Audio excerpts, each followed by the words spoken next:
So hello everyone, this is Christian Arayanov and I am going to discuss to you about the history of Sambunot. So when the Sambunot invented, that was not the pulling rope against your opponents to win the game. Though it is a Philippine game which may be played outdoors by 10 or more players, but not to exceed 20. The goal in that game is to get the coconut husk out of the circle. So a circle should be drawn on the floor. It is big enough to accommodate numbers of players. So a coconut husk should be placed at the center of the circle. The players position themselves should be inside as well on the circle. At the signal go, players will be rushed to the center to get the coconut husk. So players may steal the coconut husk from another player in an attempt to be the one to take the husk put off the circle. So a player who is successfully getting out of the circle with a coconut husk wins, and the game starts again. On the other hand, that game was actually too old, but then again, they changed it. Instead of rivalry of coconut husk, they changed it into rivalry of rope. Sounds the same, right? So moreover, they changed it due to its concept because it is so risky and the player is possibly get some injuries from the opponents. So that is the history of Sambunot. So next is how to play the game called Tug of War.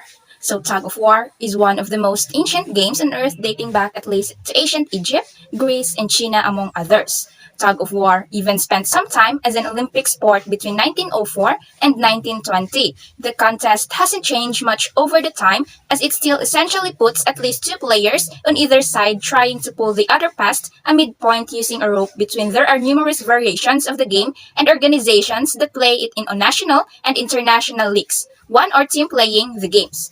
Lay out the rope. In Tug of War, opposing player teams will pull on a rope until one of the team or players succeeds at pulling the majority of the rope over to one side. To get started, all you need to do is to take your rope and lay out in a straight line on the ground. There should be a flag or marker in the center of the rope. If not, place one in the center of the rope before you start the game. Lace the opponents. You can play Tug of War in teams or as one-on-one game. If you are going to have a team game, then make sure that you have an equal number of players on either side of the rope. If you are playing with just two people, then stand at opposite ends of the rope. Grip the rope. Have all the players pick up the rope and grip it tightly with both hands. Do this before you start the game so that everyone has a chance to get a good grip on the rope. Never anchor the rope around your waist or coil it around other parts of your body. This can result in severe rope burr, dislocations, or rope breaks that can snap and inflict other severe or even fatal injuries. Place the judge in the center in you. If you have not chosen a judge yet, then do so now. The judge can be someone who does not want to play or an extra person. If you have an odd number of players, he or she will be the one your judges, and the judge should stand in the center of the rope. The judge will also need a whistle or a loud voice to signal to the players the game has started. The judge will blow or sound the whistle or yell go to signal to the players that the game has started.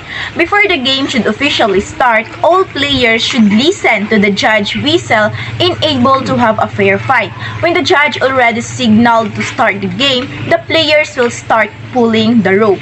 Pull as hard as you can. All players on either side should lean backwards with their feet planted as they pull to start.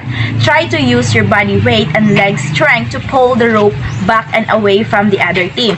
Keep pulling until there is a victor. Each team's goal is to pull the marker or flag past the center point. When one team or player has accomplished this goal, that team or player will be declared the winner. Don't stop pulling until the judge declares a winner.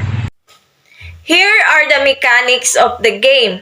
First, the participants should play Jack and Poi in order to create two groups to play the game.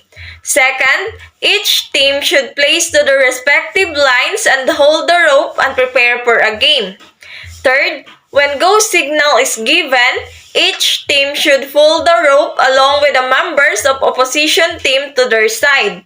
As soon as the second mark on the rope from the center red mark crosses over the center line, the team to pull the rope to their area wins the game.